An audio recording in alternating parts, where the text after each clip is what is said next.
Bonjour à tous, bienvenue et merci d'être là. Donc, je suis Cécile Buisson, je suis chef de projet en scénologie à l'Institut des cancers des femmes, qui est dirigé par la professeure Anne-Vincent Salomon et sa directrice exécutive Jessica Legge. Aujourd'hui, j'ai le plaisir de modérer ce rendez-vous IHU 5 clinique. Pour rappel, les rendez-vous IHU 5 sont organisés tous les mois, le deuxième jeudi, à la même heure, sur des sujets de recherche de l'Institut Curie sur le cancer du sein.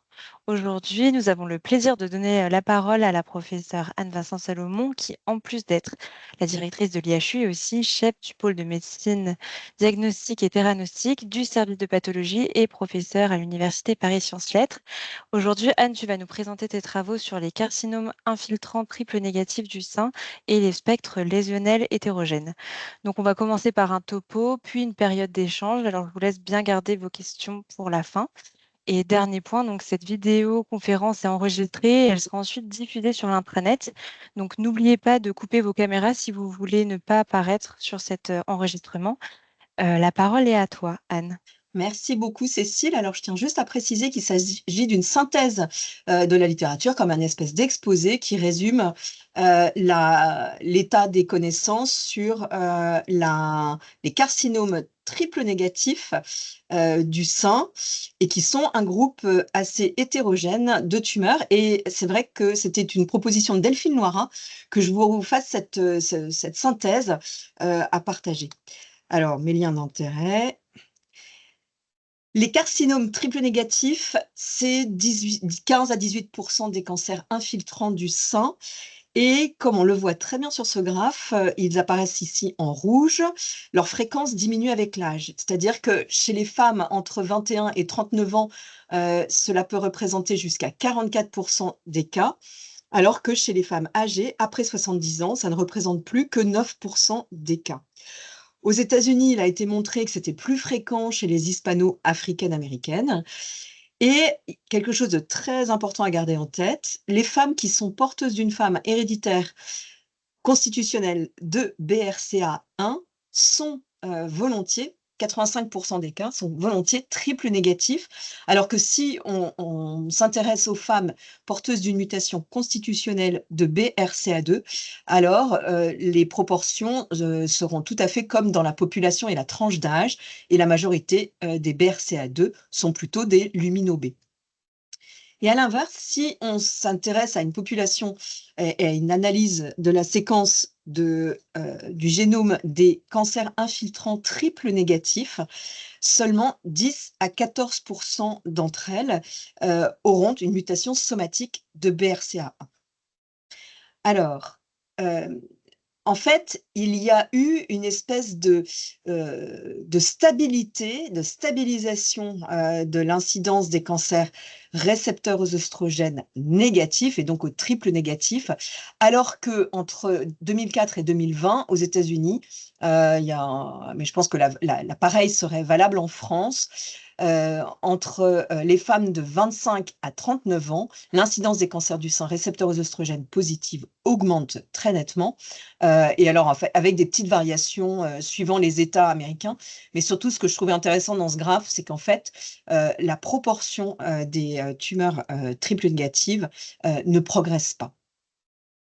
Alors, en fait, j'ai mis ces chiffres en plus qui ne sont pas complètement directement liés au cancer triple négatif, mais c'était en fait, il y a eu pas mal d'échanges autour de l'augmentation de l'incidence des cancers du sein chez les femmes jeunes, les adolescents et les jeunes adultes. Et en fait, là, c'est des données françaises et c'est des données publiées de façon assez récente par Santé publique France en mars 2025. Et j'ai trouvé ça très intéressant de voir que l'incidence de tout cancer, là, je fais vraiment une parenthèse, de tous les cancers du sein augmentait dans cette tranche d'âge de plus 1,6%. Et en fait, il y a eu une augmentation de tous les cancers de 1,77% chez les femmes jusqu'en 2014 et chez les hommes, une augmentation de tous les types de cancers, de plus 1,55% chez les hommes. Mais ensuite, il y a eu une stabilisation des incidences des incidences brutes dans les deux sexes. Enfin, tout ça pour dire, et c'était ça, c'était en relation avec plusieurs conversations qu'on avait eues. Et c'est vrai que ça marque les esprits, l'augmentation des cancers du sein chez les femmes jeunes. Mais en tout cas, voilà la donnée exacte publiée récemment par Santé publique France. Évidemment, comme c'est des données de registre, on n'a pas le phénotype. Bon, je reviens un peu plus dans le vif du sujet. La définition des triples négatifs, suivant les recommandations de l'AJCC, en 2018, les triples négatifs étaient définis comme synonymes de basal-like et caractérisés par la négativité des récepteurs aux œstrogènes, la négativité des récepteurs à la progestérone, absence de surexpression d'HER2 et grade 3. Vous allez le voir par la suite, et vous le savez bien, en RCP, on a tendance à regarder le phénotype avant de considérer le grade. Mais finalement, c'est assez intéressant comme définition. Après, il faut faire super attention aux cut-offs qui sont utilisés dans la littérature, et on sait qu'il y a 2 cut-offs en vigueur dans le monde. Moins de 1% de cellules marquées, c'est le cut-off qui est utilisé aux États-Unis et par les recommandations de l'ASCO CAP. Et en Europe et plus particulièrement en France, c'est moins de 10% de cellules positives qui servent de cut-off pour les récepteurs aux œstrogènes et à la progestérone. Alors, est-ce que ce cut-off est malin ou pas? En fait, biologiquement et dans les caractéristiques épidémiologiques, les tumeurs qui ont une expression entre 1 et 10% de cellules positives, c'est des tumeurs assez rares. Ça représente 1,4 à 5,4% de tous les cancers du sein. Et après, si on s'intéresse à l'expression de l'ARN messager de ESR1, qui est le gène qui code pour le récepteur aux œstrogènes, on a 76% de ces tumeurs avec faible expression des récepteurs aux œstrogènes qui n'ont pas d'expression vraiment détectable de l'ARN messager de SR1. Et en clustering non supervisé, elles sont classées pour 48% d'entre elles avec les basal-like et seulement 8% avec les luminal B. Et donc, on peut se demander si le cut-off à 10% n'est pas beaucoup plus pertinent biologiquement avec cette définition française. Ensuite, il y a un autre argument clinique qui est que les femmes qui ont entre 1 et 10% de cellules positives, elles ont des taux de PCR après chimiothérapie néoadjuvante qui ressemblent beaucoup plus à celui des femmes dont les tumeurs sont récepteurs aux hormonaux négatifs. Donc, le message pour les jeunes oncologues médicaux qui sont avec nous ce soir, c'est vraiment pour les essais cliniques de faire extrêmement attention au cut-off requis. Ça, vous le faites. Ensuite, les pathologistes, eux, ils ne peuvent pas fermer les yeux. Ils sont obligés de décrire quand il y a entre 1 et 10% de cellules positives, même avec une intensité faible. Et ensuite, moi, je trouve qu'il est extrêmement important d'avoir plusieurs fragments biopsiques pour bien documenter la négativité des récepteurs aux œstrogènes et à la progestérone, puisqu'on sait qu'en particulier pour la progestérone, ça peut être très hétérogène au sein de la tumeur.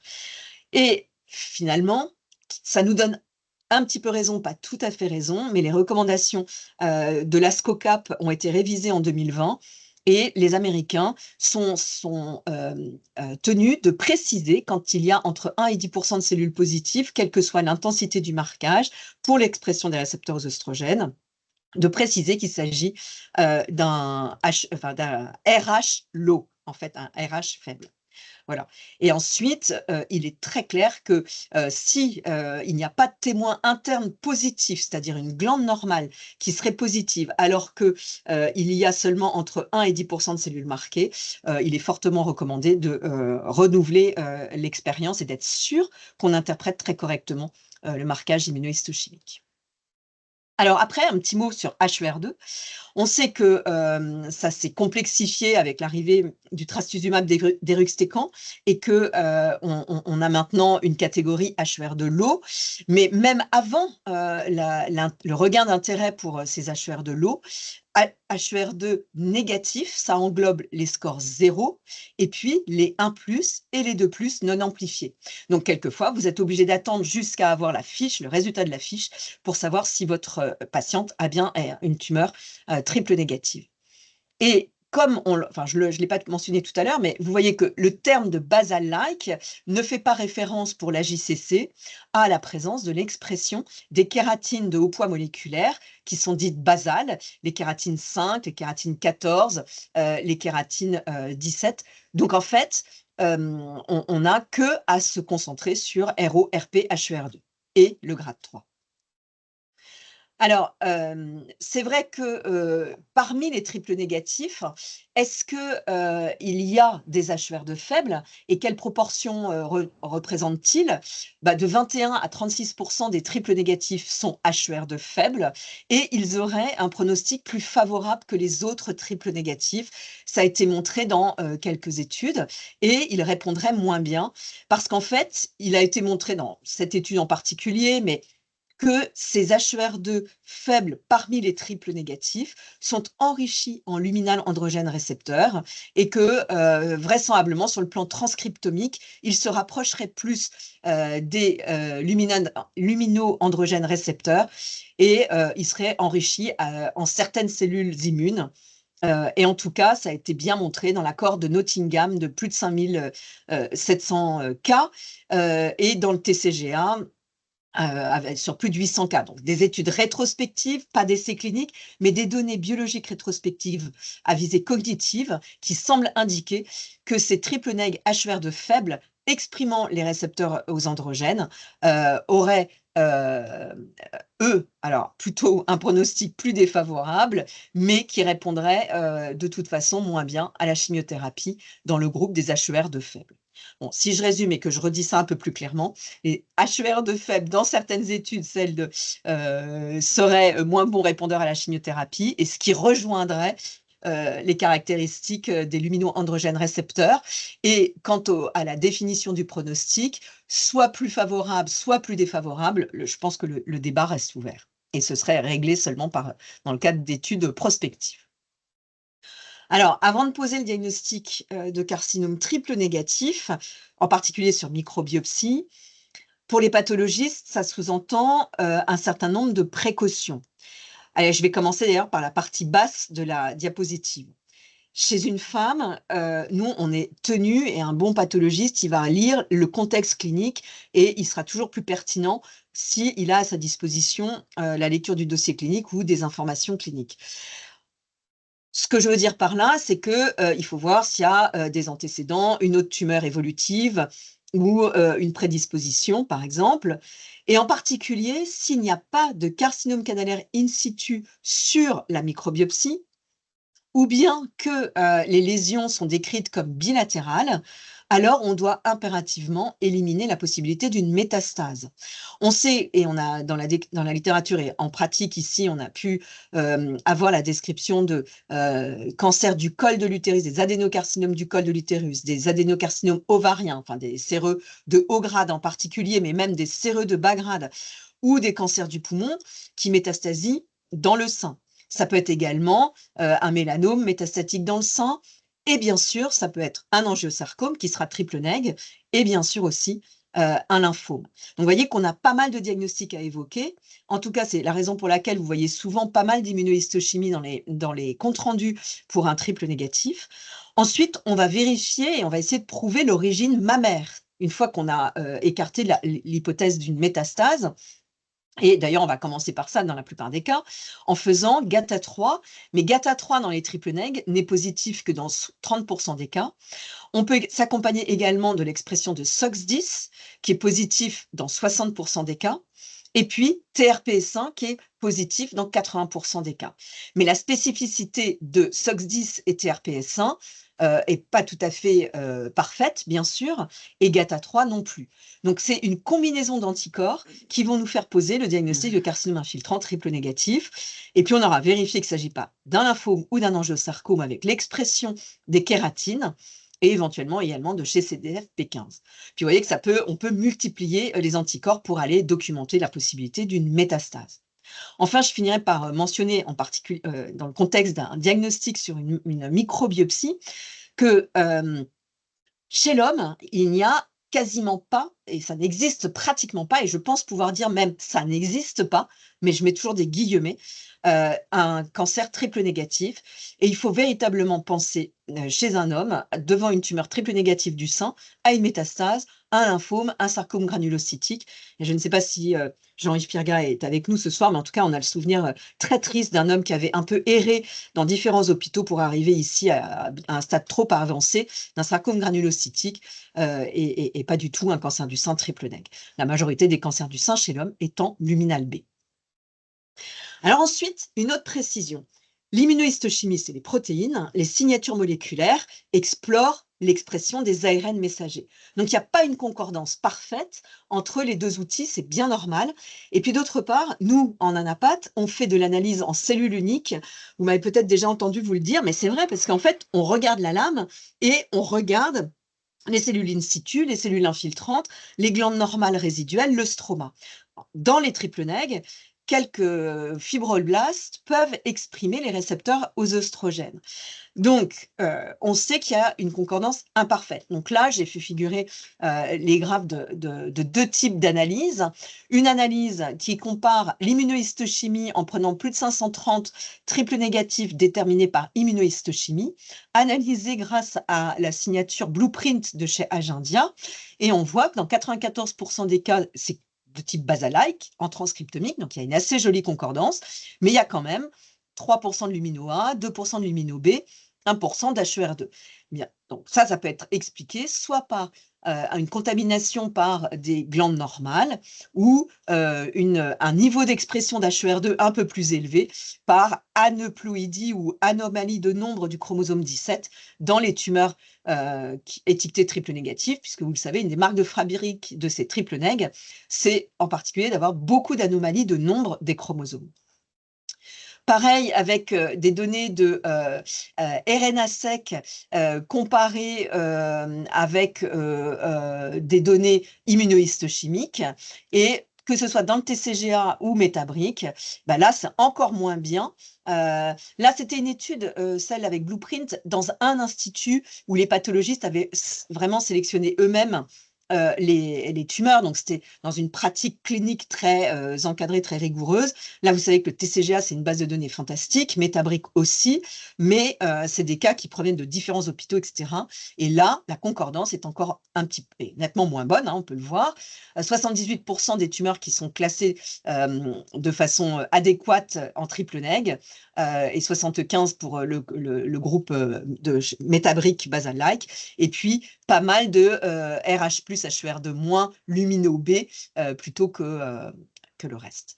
Donc, l'immunohistochimie, c'est très fiable en pratique courante, mais comme je viens de le mentionner brièvement, si c'est fait dans un contexte très encadré de contrôle de qualité, interne avec les témoins qui vont bien, et externe avec le recours à des tests de qualité externes qui sont faits de façon biannuelle avec des organismes de contrôle de qualité qui vont vérifier que le laboratoire pratique correctement l'immunohistochimie et puis que quand on lit nos lames, on prend le temps de correctement lire puisque les intensités faibles de marquage des récepteurs aux œstrogènes et à la progestérone peuvent être difficiles à lire.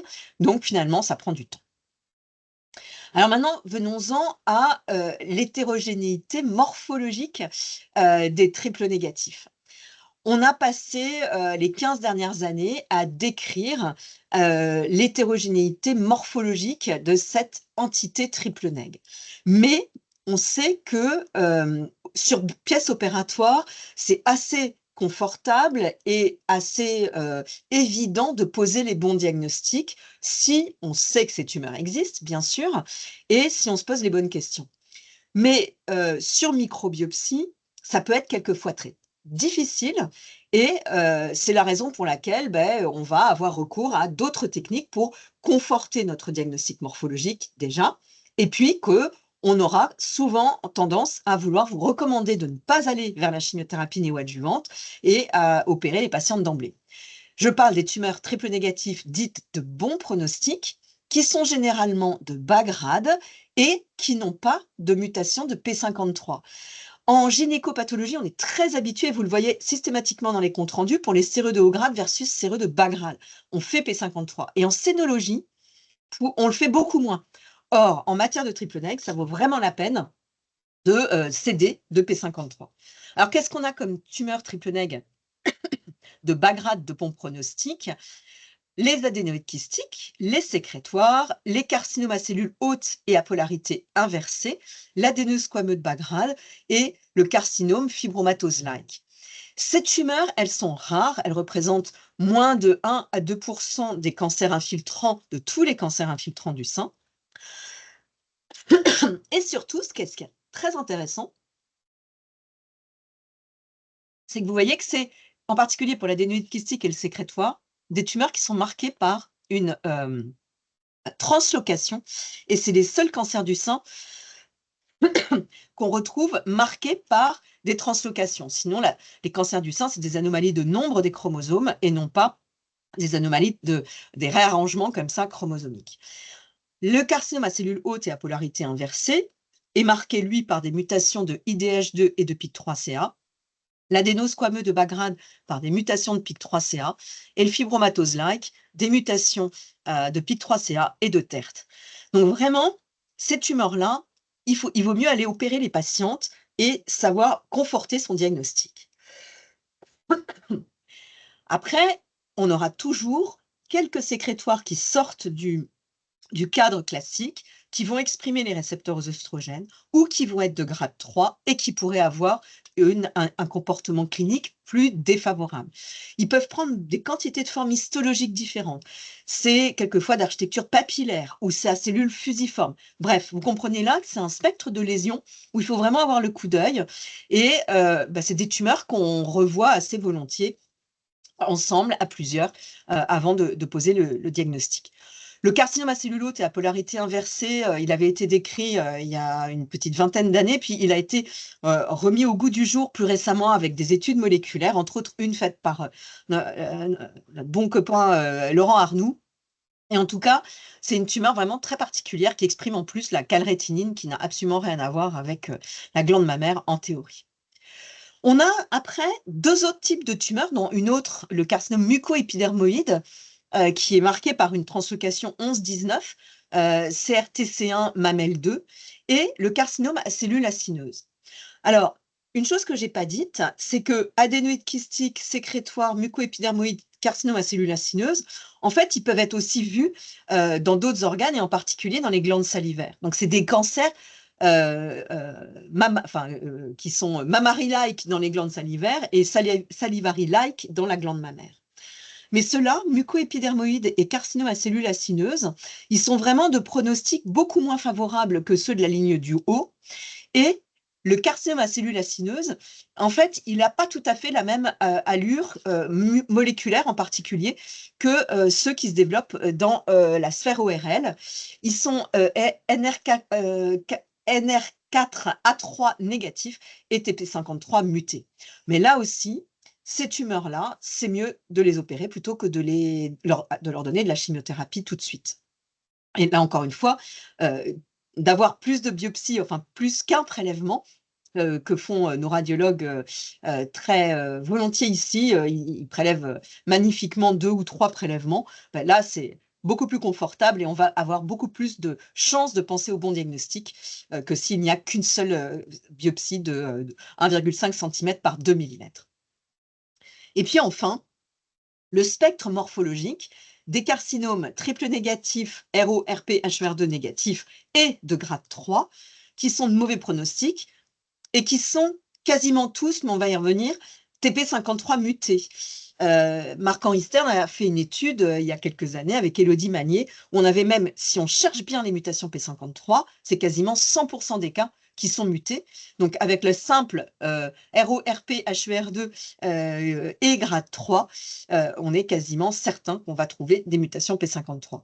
D'un point de vue morphologique, ces cancers sont de type non spécifique et les premiers groupes à l'avoir décrit, c'était des Japonais qui avaient décrit ces tumeurs en donuts avec un centre fibreux, je ne sais pas si vous voyez ma flèche, mais un centre fibreux et dépourvu de cellules tumorales en fait qui s'étaient nécrosées et avec une couronne de cellules tumorales parce que la tumeur prolifère très vite, pousse très vite, elle refoule le tissu mammaire en périphérie et elle se nécrose au centre.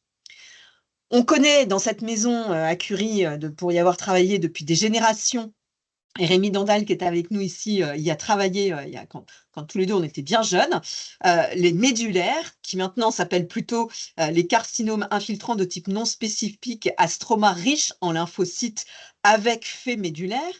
En fait, c'est des triples négatifs, la quintessence même du triple négatif muté P53 dans 100% des cas, et qui a beaucoup de lymphocytes dans son stroma. Et puis, on a encore trois autres catégories. Le carcinome infiltrant de type apocrine, on va y revenir dans un instant. Et puis les carcinomes métaplasiques de haut grade, donc c'est différent de l'adésosquameux de bas grade et du carcinome fibromatose-like, qui font partie du spectre des métaplasiques, mais qui sont de bas grade. Là, les carcinomes métaplasiques de haut grade, qui peuvent être, je vous le rappelle, épidermoïdes, chondroïdes ou à composante hétérologue, rhabdomyosarcomateuse, liposarcomateuse, et qui sont souvent associés à une composante glandulaire de type non spécifique. Voilà, ça c'est les métaplasiques de haut grade. Et puis enfin, il y a vraiment probablement la pire des tumeurs, c'est le lobulaire infiltrant pléomorphe triple négatif. C'est moins de 2% des lobulaires infiltrants. Ils expriment fortement les récepteurs aux androgènes et ils sont mutés P53. Et on va le voir dans un instant dans des études anciennes rétrospectives. C'est probablement ces tumeurs-là qui ont le plus mauvais pronostic. Donc ça, c'est une étude un peu ancienne, de 2018, donc bien avant l'usage de l'immunothérapie.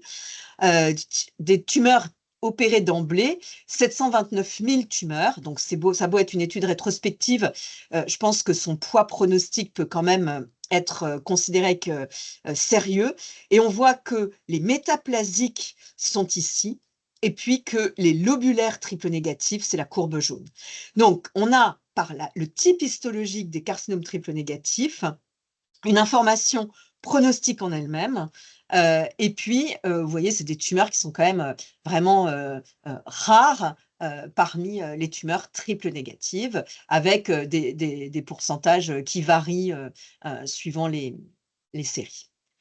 Alors, à côté de l'hétérogénéité morphologique, il y a vraiment une hétérogénéité moléculaire des triple neg qui a été étudiée également là depuis 10-15 ans et qui a été consolidée par les études faites par les Chinois. En fait, il n'y a pas une classe transcriptomique comme ça a été décrit au tout début par Pérou et Thérèse Sorli en 2000, mais à l'intérieur du groupe des triples négatifs, on est maintenant très certain qu'il y a 4 grandes classes transcriptomiques. Les basal-like immunes suppressed, les mésenchymales, les lumino-androgènes récepteurs et les immunomodulateurs. Alors, évidemment, en tant que pathologiste, c'est toujours super tentant à poser des photos histo illustrant ces classes moléculaires. C'est pas du 100% de correspondance, mais tout de même. Les triples négatifs, nécrotiques et fibreux dans leur centre, qui n'ont pas de lymphocytes, qui sont triples négatifs et de haut grade, donc je vous le disais, c'est ceux qui sont 100% quasiment des cas TP53 mutés, ceux-là, on les repère et on pourrait en fait vous donner la sous-classe moléculaire dérivée de l'histologie. Les mésenchymaux, ils sont très certainement enrichis en métaplasique, mais c'est probablement pas si simple. Les lumino-androgènes récepteurs, oui, dans une grande majorité des cas, ce sont les carcinomes infiltrants triple négatifs qui expriment les récepteurs aux androgènes et qui ont une morphologie apocrine. Mais là, encore une fois, c'est pas tout à fait aussi simple. Et le cut-off pour dire qu'une tumeur est positive aux androgènes, dans la littérature, il traîne souvent le cut-off de 10%, puisque c'est celui qui est appliqué pour les récepteurs aux œstrogènes, mais probablement que pour faire une correspondance avec le groupe transcriptomique luminal androgène récepteur, c'est probablement pas complètement suffisant. Laurent Arnoux a récolté des tumeurs de Bergonier et de Curie. Il est censé faire cette analyse pour essayer de préciser le cut-off idéal, mais le travail est encore en cours. Et puis les immunomodulateurs, d'un point de vue transcriptomique, nous on sait, enfin, immunomodulateurs d'un point de vue transcriptomique, nous d'un point de vue morphologique, on est capable de vous les repérer. C'est des tumeurs qui ont également une forte prolifération et beaucoup de TIL, donc des lymphocytes qui infiltrent le stroma et non pas des lymphocytes T, hein, le T est pour tumoral, infiltrating lymphocytes. Et les recommandations internationales qui nous guident pour interpréter la richesse en TIL nous demandent de l'évaluer dans le stroma uniquement. Mais ce sont bien les lymphocytes associés à la tumeur. Et donc, vous voyez que cette hétérogénéité morphomoléculaire, qu'on ne prend pas encore systématiquement en compte pour prescrire la chimiothérapie néoadjuvante, elle s'accompagne d'anomalies moléculaires bien différentes. P53 pour les basal-like immunosuppressed, et j'aurais dû également le mettre ici pour les immunomodulateurs, et puis un enrichissement en mutation de PIK3CA, observé dans pratiquement 70% des cas des lumino-androgènes récepteurs, et des mutations de HERB-B2 dans 9 à 20% des cas.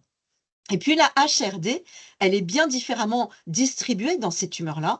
Elle est maximale entre 50 et 65% des cas dans les basal-like immunosuppressed, et elle ne représente que 20% des cas dans les mésenchymo et les immunomodulateurs, et alors elle est quasiment inexistante pour les lumino-androgènes récepteurs, avec des causes identifiées pour la HRD variées, mutation de BRCA1 ou de BRCA2, méthylation de BRCA1 ou de RAD51 et ou de PALB-B2.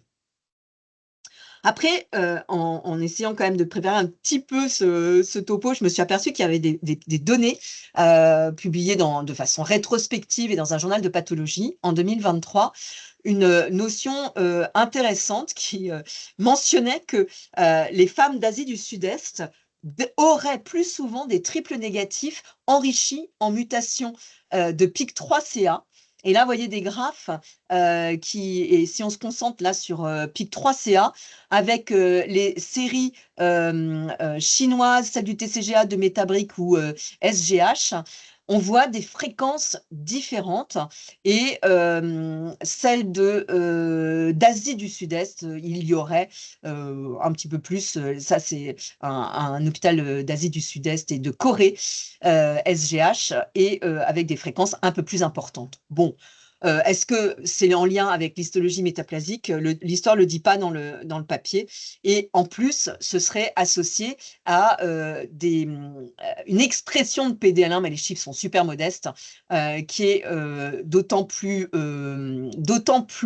forte que il y a pas, non, oui, qu'il n'y a pas de mutation. Donc, quand il y a des mutations de PIK3CA, il y a moins d'expression de PDL1. Bon, bref, ça intéresse les pathologistes, peut-être pas vous, cliniciens. En tout cas, ce qui est certain, et ça on le sait quand même depuis assez longtemps, cette hétérogénéité moléculaire des carcinomes triple négatifs a un impact sur la prédiction de la réponse au traitement néoadjuvant. Et on voit que les basal-like, alors les basal-like 1, c'est-à-dire les basal-like immunes suppressed ou pas d'ailleurs, ont un taux de PCR à quasiment de 52%, alors que les LAR, eh ben, on voit qu'ils n'ont que 10% de réponse histologique complète. Donc, c'est vrai que quand on voit ça, on se dit, c'est ballot que la classe moléculaire à l'intérieur des triple neg soit pas prise en compte. Et est-ce qu'il faudra avoir recours un test moléculaire pour que ce soit reconnu par la communauté oncologique médicale? En tout cas, j'ai l'impression qu'avec de simples paramètres histologiques, on est quand même capable de trier les sous-types de triple neg. Mais encore une fois, est-ce que ça a un fort niveau de preuve ou pas? Alors, j'ai pas pris la peine de vérifier si cet essai de phase 2 qui a lieu en Chine sur les triple neg métastatiques, s'il est publié ou pas, je vous prie de bien vouloir m'en excuser et on pourra en discuter si certains d'entre vous en connaissent les résultats. Parce que là, les deux données concernant le néoadjuvant, c'est une chose, mais en métastatique, en fonction des sous-classes moléculaires de triple neg, est-ce qu'il y a des survies et des réponses différentes au traitement? Ce sera intéressant de le savoir. Donc, les LAR, pour un peu plus enfoncer le clou, ça représente 22 à 35% des triple neg. Ils expriment les récepteurs aux androgènes. Je vous l'ai dit, le cutoff, on n'est pas trop sûr du cut-off. Si 10%, c'est probablement pas optimal. Mais en tout cas, nous, on sait les reconnaître morphologiquement. Et notre collègue Véronique Bessette avait travaillé et identifié cette entité de carcinome apocrine il y a fort longtemps dans un travail avec l'ORTC. Et en tout cas, c'était bien vu parce que, et c'est pas toujours forcément complètement trivial et évident de les reconnaître, mais en tout cas, ils sont récepteurs aux oestrogènes négatifs et ils expriment les récepteurs aux androgènes. Ensuite, donc ça, je vous ai parlé là de l'hétérogénéité morphologique et moléculaire. Maintenant, qu'en est-il du stroma? Alors, j'ai déjà largement abordé la question des TIL. Bon, à gauche, sur cette image, on a les TIL qui représentent à peu près 40% de la surface du stroma. Les TIL, je vous l'ai dit, on doit regarder leur densité dans les zones stromales. C'est très difficile à regarder sur des HES sur les massifs tumoraux. C'est pour ça que les recommandations du groupe international des TIL nous guident bien. Et pour ceux qui avaient écouté Salgado l'été dernier, il nous avait bien expliqué comment on procède. Et puis, il y a des tumeurs triple neg qui sont très pauvres en TIL. Ce qu'on sait des TIL, et il y a deux travaux assez marquants qui ont abouti à l'essai ETNA de désescalade thérapeutique des triples négatifs riches en TIL, c'est que une cohorte de 263 triple neg de stade 1 qui n'ont pas reçu de chimiothérapie, adjuvante, leur suivi est nettement meilleur avec la courbe verte par rapport aux tumeurs triple neg de stade 1 qui ont moins de 30% de TIL dans leur stroma. Et puis, il y a une étude néerlandaise qui s'est non seulement intéressée au PT1, mais également au PT2 et au PT3, avec une majorité de grade 3, 441 cas, pas de chimiothérapie adjuvante. Là, ils avaient placé le cut-off beaucoup plus haut que dans l'étude coordonnée par Gustave Roussy, à laquelle on avait contribué. 75% de TIL, alors que dans notre étude, c'était 30%. Et là, les PT1A et B, N0 de moins de 40 ans étaient également embarqués dans cette étude, et il y en avait 27% qui avaient une mutation de BRCA1, pour dire que c'était quand même des triple neg sérieux. Et on voit qu'avec plus de 75% de TIL dans le stroma, le pronostic est absolument excellent à 10 ans, voire même 15 ans. Donc, ça aboutit, comme je le disais, à la mise en place d'un essai de désescalade thérapeutique. Et sauf erreur de ma part, je crois que nous n'y participons pas. Alors maintenant, dans cette maison, on a la chance d'avoir l'équipe de Fatima Mechta-Gregoriou qui étudie les CAF depuis de nombreuses années et qui a pu décrire déjà dans tous les cancers du sein la présence déjà de 4 grands groupes de cancers associated de fibroblastes, les CAF-S1, les CAF-S2, les CAF-S3 et CAF-S4, et que les CAF-S1, ils sont enrichis dans les triples négatifs. Et ensuite, que dans ces CAF-S1, il y a déjà des sous-clusters et qu'on arrive à distinguer avec des marqueurs immunohistochimiques ou de cytométrie de flux ou exprimés et issus des données d'analyse en cellules liniques. Et on a des CAF-S1 qui sont plutôt inflammatoires ou d'autres qui sont plutôt myofibroblastiques. Et vous le savez, donc dans l'essai Skyline et dans le RHU Cassiopeia, FAP, qui est la marque de fabrique des cafés sains, est utilisé comme traceur pour le TEP scanner, mais que c'est également possible de utiliser FAP, anthrax et syndécan pour classer les sous-types de fibroblastes. Et ça, c'est Lounès Giroudi avait mis au point pendant sa thèse de sciences ces marqueurs, et on s'entraîne avec Juliette Sauge, Lounès, moi-même et grâce à l'équipe d'Anapat de technique à reconnaître ces sous-classes de fibroblastes pour voir leur participation à la réponse ou à la résistance à l'immunothérapie, puisque Fatima avait pu marquer que les anthrax positifs dans le mélanome et le cancer du poumon étaient des marqueurs de résistance à l'immunothérapie. Donc, dans les cafés sains, en tout cas, ils sont globalement immunosuppresseurs, et les triple neg sont particulièrement enrichis en café sain et en CAF-S4. Alors, Est-ce qu'on peut facilement vous sous-typer les triple neg en pratique avec les récepteurs aux androgènes, je vous en ai déjà parlé, et dans les études qui ont cherché à faire des corrélations des sous-classes moléculaires avec une transposition immunohistochimique, on a les récepteurs aux androgènes et le Ki67 qui permettent de discriminer certaines classes. Alors évidemment, là, ce qui manque un peu à mon exposé, là, c'est le fait que là, c'est des travaux qui s'appuyaient encore sur 6 classes transcriptomiques des triples négatifs, mais la robustesse de la reproductivité dans toutes les études moléculaires de triple neg en repère surtout 4, donc Basal-like 1 et 2 étant regroupés en immune suppressed, les immunomodulateurs qui résistent à travers toutes les classifications, les mésenchymaux et les mésenchymaux stem-like qui sont regroupés, et les LAR. Donc, on a 4 classes. Et vous voyez que donc, les récepteurs aux androgènes, ça repère les LAR, que les LAR sont ceux qui prolifèrent le moins, mais enfin avec une médiane quand même de Ki67 à 25%. Néanmoins, les autres sous-groupes, c'est des Ki67 qui sont autour de 75%, et les mésenchymaux, c'est plutôt autour de 50%. Donc, si on rajoute à ça P53 et l'éthyle, Ki67 et RA, on a quand même bien l'impression qu'on peut être assez fin dans notre classification des sous-types de triple négatif. Là, j'en parlerai pas du tout et on invitera Lounès à venir en reparler, et puis Monika Kondratovic qui fait sa thèse de science sur la eukadérine dans les triple neg. Mais on est pratiquement certain qu'avec d'autres marqueurs encore, on va être assez performant pour raffiner cette classification histomorphologique. Donc, nous, les pathologistes, on est censé bien faire attention à regrouper les triple neg qui sont à moins de 10% de cellules positives, et vraiment à regarder de près nos lames pour ne pas rater des marquages d'intensité faible.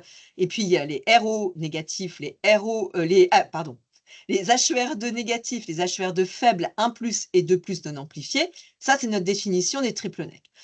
Après, on en a de haut grade et de bas grade. Quand il s'agit d'un haut grade, il faut quand même, en particulier s'il n'y a pas de carcinome canalaire in situ, se poser toujours la question d'une métastase. Ça, c'est vraiment notre job. Ensuite, on doit vous quantifier l'éthyle.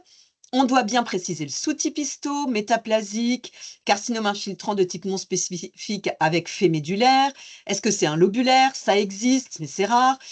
Mucineux, ça peut aussi être triple neg, c'est rarissime encore plus.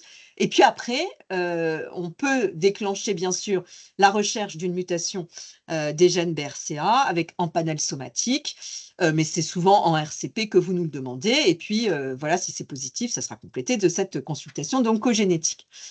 En phase méta, il est requis de faire PDL1 avec le 22C3, et vous le savez, on vous le donne dès la microbiopsie ici, comme ça c'est dans le dossier, c'est fait, et dans Skyline, on le fait avec 22C3 et le SP142, puisque dans Skyline, c'est atezolizumab qui est utilisé. Après, s'il fallait faire TROP2, on peut le faire, mais pour l'instant, pour le sacituzumab govitecan, ce n'est pas requis. Et puis, bien sûr, faire un panel NGS à la recherche d'autres mutations, en particulier en situation métastatique, triple neg métastatique, ça coule de source, et ça pourrait être... enfin, bref, on a tendance à le faire, mais pas de façon complètement systématique, et c'est ce à quoi on aspire en mettant en place l'atlas, et on l'espère de façon prospective. Donc. Néanmoins, actuellement, on vous donne également les récepteurs aux androgènes. Et puis, dans les bas grades, eh bien, qui sont TP53 sauvages et donc exprimés de façon hétérogène dans les noyaux des cellules tumorales, on doit vous préciser s'il s'agit d'un carcinome infiltrant de type spécifique ou un lobulaire. Alors là, je pense que ça n'existe pas, un lobulaire triple neg de bas grade. Et puis, bien sûr, pensez à tous ces types rares, sécrétants, adénoïdes kystiques, etc., dont je vous ai parlé. On a des anticorps anti-NTRK, on a des anticorps anti-MYB, donc c'est assez facile de le faire systématiquement, et je pense que certains d'entre vous l'ont déjà vu dans les comptes rendus de pathologie. Alors après, c'est vrai que ces classes, ces 4 classes appellent des prises en charge thérapeutiques différentes, mais pour l'instant, donc, ce n'est pas exactement encore le cas. Et je serais ravie que on en puisse en rediscuter tous ensemble. Ensuite, voilà, pour c'est toujours entre guillemets «le plaisir des yeux», mais attention, on est bien d'accord que c'est une tumeur triple négative, donc c'est vraiment pas une belle tumeur. Mais en tout cas, le marquage TROP2, vous savez qu'on l'a à notre disposition et que c'est assez facile à faire. Et je pense que je vais m'arrêter sur cette photo. Voilà, oui, parce que c'était juste, voilà, pour conclure qu'on peut le faire si besoin, mais que ce n'est pas vraiment encore actuellement, nécessaire. Donc je vous remercie et puis, on va pouvoir discuter, j'espère. Parfait, merci beaucoup Anne. Du coup, on va passer aux questions. Je vous invite à utiliser le bouton lever la main, je vous passerai la parole. Je ferai la gardienne du temps et je vous laisse par sympathie pour Anne d'allumer votre caméra pendant l'échange.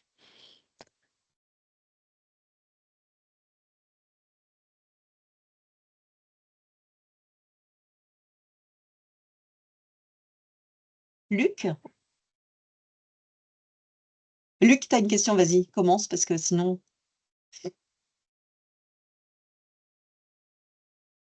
on t'ent Un problème de micro. voilà, là on t'entend, c'est tout Parfait. bon. Ouais. Non, en tout cas, enfin, moi, les sous-types m'intéressent vraiment énormément parce que on se dit que forcément, c'est un impact pronostic très fort par rapport au traitement. Et en fait, là, ce qui a été pour moi très étonnant, j'essaye de le copier dans le chat, mais c'est ce qu'on a vu comme résultat avec le Keynote, donc les chimio, immuno, néoadjuvants, notre standard des ORIS triple négatif néoadjuvant, où ils ont montré, mais on aimerait bien voir les données, que dans les 4 sous-types finalement que tu as montré, ils voyaient un bénéfice du pembrolizumab. Donc c'est vrai que sur ces sous-types-là, on avait l'impression que certains ne répondent pas à la chimio, mais on a du mal à savoir s'il y a un bénéfice ou pas. Et là, discussion, est-ce que les apocrines, il faut leur faire chirurgie d'emblée ou Naki? Et eux, là, ils montrent que les LAR, finalement, c'est presque là où le bénéfice de Ouais, l'immuno a l'air le maximum dans cette étude. Et ça, c'était très surprenant pour ouais. moi. Bah, ce qui Que manque, les me 4 types, on semble-t-il, les voit, c'est, une vraie comparaison, LAR, en transcriptome et en immunohistochimie et morphologie. Est-ce qu'on aura l'étude? J'en sais rien. Moi alors en plus, donc honte à moi, j'ai pas vu le papier. Je veux bien que tu me le passes, ce c'est papier-là, juste parce que un c'était abstract, c'est juste qui a été présenté à San ah! Antonio. Il y a Ah pas oui, de... c'était ce qu'il y a parce que le Ils papier nous est ont pas montré sorti. les données D'accord, d'accord. translationnelles de Keynote. Ouais, ouais et c'était, Et on Joyce montrant que O'Shaughnessy qui présentait, hein, c'est ça, à exactement. San Antonio et Ouais, on c'est ça. était tous très choqués qu'il ne parle pas des TILS et après ça a fait polémique, hein, Salgado a reparlé dans des educational sessions et il a dit: «Mais où sont les TIL? Où sont les TIL?»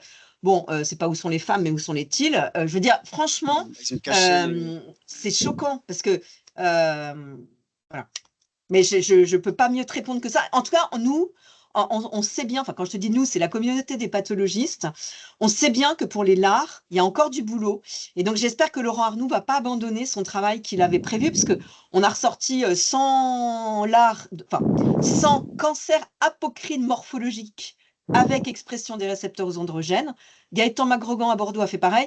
Et lui, il en a. Et donc, tu vois, déjà, si on voit si en C'est vrai que transcriptome et en morpho ça correspond, ce serait déjà une belle, aide. c'est sûr que c'est des discussions qu'on a en cas complexe. Bah oui, Un vrai apocrine, grade 2, ah ouais, triple neg, est-ce qu'on fait exactement. 6 mois de chimio-immuno ou Avec les pas? Et effets ça, c'est vrai secondaires que que ça entraîne, et voilà. cetera. Ouais, ouais, tout à fait, tout à fait. Bah, merci de poser la question. Moi, je voilà, je peux que vous encourager à imaginer des essais cliniques qui permettraient de répondre à cette question, mais en même temps, enfin voilà quoi, on n'est pas les seuls à décider en l'occurrence, quoi. Ouais. Bon. Caroline, vous aviez une question? Je vous entends Caroline, pas. on t'entend pas. Je sais pas, c'est bizarre parce que pourtant ton micro a pas l'air, alors pendant que tu mets ton son, il y a une chose aussi, hein, les sous-types de fibroblastes qui sont immunosuppresseurs ou pas, en fonction des sous-classes de triple neg, pour l'instant, on n'a jamais pu le documenter, avec Fatima. Et là, dans Skyline, ce sera un petit effet, on aura ces données-là, tu vois? Parce qu'ils ont plus de stroma, hein, les LAR. Enfin, je sais pas si vous... En fait, le triple neg grade 3 de type non spécifique, tout bête, soit il est nécrosé en son centre, soit c'est une tumeur assez petite, très très dense en cellules tumorales. Et puis, un LAR, il a beaucoup plus de stroma, c'est des massifs plus écartés les uns que les autres, avec une prolifération moindre, donc je vous ai dit avec un KI à 25%. Et pas beaucoup de lymphocytes. Ouais, Caroline. Ouais, j'espère que vous m'entendez là. Oui, très bien. Cool, c'était le casque qui marchait pas. Oui, c'était juste un petit commentaire sur... tu as parlé des erreurs diagnostiques par rapport aux métastases. On a aussi le cas inverse, où on a des patientes qui arrivent avec des histoires de phyllodes, avec des notions de sarcome en récidive, et parfois on les reconnaît comme étant effectivement des carcinomes sur les drainages lymphatiques, avec des présentations ganglionnaires majeures. Oui. Là, il y a un cas, je ne sais pas si ce sera confirmé, mais voilà, ça marche aussi dans l'autre sens. Et je ne sais pas si vous avez des aspects où ça peut... c'est-à-dire qu'avant de dire carcinome métaplasique sur une microbiopsie, c'est vrai qu'il faut s'y reprendre à 2 fois, quoi. Ouais. Alors, quand ils sont épidermoïdes ou mixtes, à cellules fusiformes ou à composante hétérologue avec une composante glandulaire, là, c'est facile. Mais quand ils sont que à cellules fusiformes et de haut grade, de le distinguer d'une tumeur phyllote de grade 3, d'ailleurs, moi, je préfère vraiment dire tumeur phyllote de grade 3 parce qu'on est dans une glande mammaire et c'est le stroma paléal qui se transforme. Et je ne sais pas d'où viennent les sarcomes ailleurs et je me tairai parce que je dirais que des âneries. Mais alors, là, dans la glande mammaire, les tumeurs phyllotes, tout reste à faire. Là, c'est pareil, Lounès au Mémorial Sloan-Kettering l'année prochaine, il va y travailler avec les données du MSK, avec certaines de nos données. Je sais qu'il y a des données transcriptomiques de phyllotes qui sont disponibles, que Marie Claé avait générées. Et là aussi, Gaëtan McGregor. Enfin bref, tu vois, ça reste vraiment les niches en pathologie mammaire où on a encore vraiment des progrès à faire, surtout avec la miniaturisation des prélèvements. Oui, tu as tout à fait raison. Merci beaucoup. De rien. Jean-Guillaume, on t'entend pas. Effectivement, ça va être mieux? Ouais. Merci beaucoup. Non, d'abord, bravo, hein, très belle présentation. Et puis, c'est un sujet qui nous passionne. Effectivement, on pratique tous les jours. Et donc là, on voit un peu, moi, les questions que je me pose, c'est aujourd'hui, quelle va être encore la place de l'histologie classique quand tu vois tout ce qu'on peut développer avec la biomol, l'immunohisto, la transcriptomique.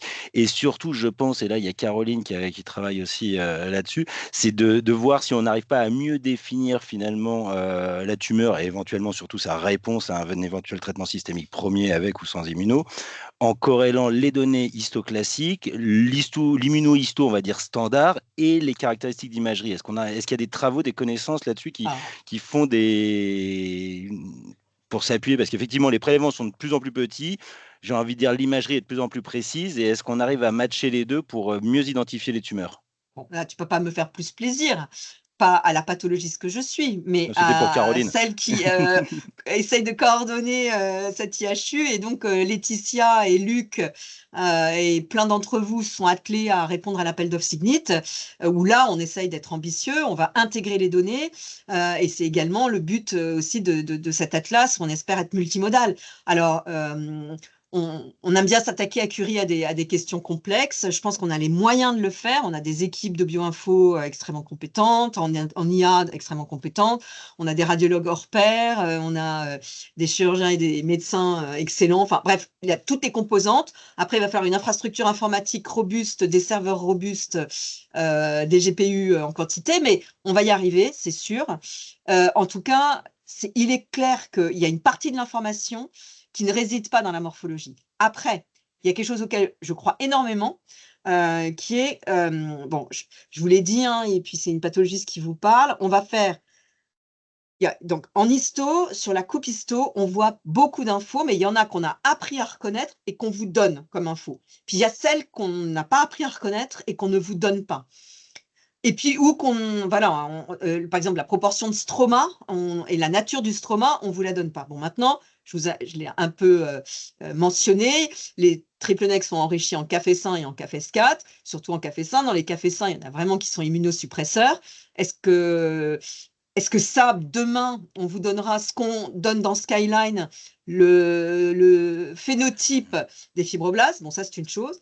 Ensuite, on va faire encore des analyses en cellules uniques, donc pour encore mieux documenter l'hétérogénéité des tumeurs. Et puis après, tout ça, ce sera réconcilié grâce au spatial transcriptomique. Pour l'instant, ça reste du domaine de la recherche, mais je crois, Olivier Delattre, qui était donc, pour les plus anciens disciples, vous savez que j'ai eu la chance de faire ma thèse de science avec lui. Lui, il dit, dès que le prix du spatial transcriptomique diminue, ça sera un outil diagnostique. Donc nous, on n'en a pas, là, on est sur les starting blocks pour renforcer la compétence technique pour le faire. Si ça coûte moins cher, bon, c'est pas demain peut-être, mais vous qui êtes jeune, vous le verrez, ce serait trop bien. L'immunohistochimie donne des informations un gène par un gène finalement, enfin l'expression d'un gène par un gène. Ce serait juste fantastique de pouvoir donner du spatial transcriptomique en routine. Bon, ça vous donne pas des clés pour tout de suite, là. Donc, très simplement, mieux caractériser les fibroblastes, ça on sait le faire, avec FAP, Syndécan et Anthrax. Merci à Martial Cali, qui est le chef des techniciens en immunohistochimie et qui fait des prouesses, quoi. Donc, voilà, il nous a mis ça au point. Mais déjà, tout simplement, les TIL, quoi. Je ne sais pas, je ne crois pas qu'on ait l'honneur d'avoir François Clément avec nous, mais je ne sais plus pourquoi, je ne sais plus si d'autres oncologues médicaux là, peuvent nous dire pourquoi on avait décidé de ne pas participer à cet essai ETNAS, parce qu'il était en concurrence avec d'autres essais probablement, et peut-être avec Skyline. En tout cas, les TIL, là pour le coup, c'est facile et ça peut rapporter gros. Je ne sais pas si vous en parlez à vos patients. Moi, c'est une question que je me pose. Est-ce que vous leur dites, quand vous leur annoncez ce diagnostic, est-ce que vous leur dites, mais madame, vous avez beaucoup de lymphocytes dans votre tumeur, ça va bien se passer? Non, vous leur dites pas ça? Moi, je leur dis, vous allez voir le docteur Cabel ou le docteur Loara et ça va bien se passer. Ouais, ça, tu as raison. Alors, docteur Cabel et docteur Loara, est-ce que vous leur dites ça? Ou le docteur qui a vu, qu'est-ce que vous dites? Tu sais qu'il y a aussi des raisons très prosaïques. Des raisons très prosaïques de non-participation aussi à certains essais, qui est simplement notre capacité à pouvoir ouvrir des essais. Ah oui, c'est vrai, Jean-Yves, t'as raison. Oh là, c'est qui ce Jean-Yves Pierga qui met les pieds dans le plat, là? Pas au jour où il y a un IHU à Curie. Mais non, bon, je le sais bien que c'est ça. Mais c'est vrai que je l'avais oublié, là. Ouais. Je te remercie de l'avoir redit. Ta question sur les TILs, ce qui est intéressant, c'est qu'effectivement, à la fois, il y a des patients, on a presque envie de leur faire pas de chimio, puisque comme tu montrais, les stades 1 avec des TILs élevés, l'impression qu'elles vont très bien. Alors, ne pas faire de chimio à un cancer du sein triple négatif, c'est encore quelque chose, je pense, on a vraiment envie d'avoir de plus larges essais, mais c'est probablement l'avenir. Et cet essai, il est vraiment très intéressant. En même temps, c'est eux qui répondent le mieux à la chimio dans les formes un peu plus avancées. Et ceux qui ont beaucoup de TILs. Donc, c'est vrai que c'est à la fois un facteur qui a l'air à la fois. Tu sais pourquoi? Tu sais pronostic, vraiment prédictif. Donc, j'ai vu que il y a Rémi, il y a Yulia. Les médulaires, donc dans les triple nègres, c'est ceux qui étaient très riches en lymphocytes. Ils ont énormément d'anomalies de nombre des chromosomes, donc ils ont une instabilité génomique extrêmement élevée. Ils sont très riches en TIL. Les radiothérapeutes leur donnaient un peu de radiothérapie et la tumeur fondait comme neige au soleil, n'est-ce pas, Yulia? Ah oui, je suis 100% d'accord. Et Rémi, comme je lui disais pendant la réunion, il est devenu une légende avec son papier sur les médulaires. Mais oui. Et dans nos séries avec Dominique Stupa-Lyonnais, on avait plus de 10 à 15% dans les patientes mutées BRCA1 des médulaires. Voilà. Non, on a beaucoup travaillé sur ce sujet-là et c'est des patientes qui n'ont même pas reçu de chimiothérapie et qui sont encore vues en consultation et qui se portent très bien. Oui. Voilà. Donc, si tu veux, c'est ça qui est dingue, c'est qu'on est dans l'ère là de la médecine evidence-based sur des essais cliniques. Mais en fait, la parole sage, moi je me souviens de M. Pouillard qui avait repéré ces femmes avec KI67 très élevé, grade 3, RH-, médulaire. Il se trouve qu'après, Dominique avait contribué avec les pathologistes internationaux, là, puis on avait regroupé les femmes qui sont porteuses de mutations de BRCA1. Donc, comme je disais, dans 85% des cas, leurs tumeurs sont triple nègres et elles sont rondes, riches en lymphocytes, avec beaucoup d'atypie nucléaire. Voilà. Bon. Je voulais juste rajouter un truc. Donc, si on vous écoute aujourd'hui, on caractérise de mieux en mieux avec des éléments simples une partie des triple neg, notamment en facteur des TILS. Donc, le premier essai qu'on va faire avant effectivement d'abandonner le traitement systémique sur certains cancers du sein, ce serait peut-être déjà des protocoles de désescalade chez celles qui ont des TILS élevés avec des évaluations précoces validant ça en imagerie et en tout cas de plus faire le systématique. Voilà. Après, la question que moi je me posais, on va se retrouver avec des tumeurs de tout petits pronostics, de bons pronostics et de petite taille. Et quelle va être la place de l'immuno? Si on pense qu'elles répondent bien, même sans immuno, est-ce que finalement, on pourrait se dispenser de l'immuno et est-ce que ça va être compliqué à gérer ça? Parce qu'aujourd'hui, l'immuno, elle est sur les plus grosses tailles validées, entre guillemets. Plutôt Moi, pour je ne répondrai pas, ce n'est pas mon métier, mais c'est vrai que ça donne envie de... Est-ce qu'on n'a pas envie de faire des schémas très courts avec un peu d'agent cytotoxique et un tout petit peu d'immuno, mais vraiment, si ça répond bien, s'arrêter très précocement? Il y avait eu un petit essai là, qui a été montré, je ne sais plus si c'était l'ESMO ASCO, là, si j'arrive où ils avaient fait sans chimio pour le coup, TILS très élevé, donc juste immuno et avec des résultats de réponse qui étaient assez impressionnants en fait chez certains patients. Donc on pourrait, voilà, chez les TILS élevés, se dire, je ne sais pas quel traitement il faut enlever, mais peut-être qu'au moins déjà ne pas faire de chimio, un peu d'immuno, peut-être suffirait en tout cas. Nicolas? Ouais, peut-être pour réagir à la question précédente, moi je trouvais ça assez intéressant sur le récap que tu as montré finalement, que par exemple dans la catégorie Basalec immunosuppressed, tu avais un fort taux de HRD et alors Luc connaît ces données aussi. On a vu qu'on avait des taux de PCR extrêmement élevés chez les patientes avec une mutation en lien avec le statut HRD. Donc, ça veut dire qu'on a plusieurs composantes qui interagissent en plus avec un nombre de traitements néoadjuvants maintenant extrêmement élevé. Ils reçoivent 4 molécules de chimiothérapie et l'immunothérapie.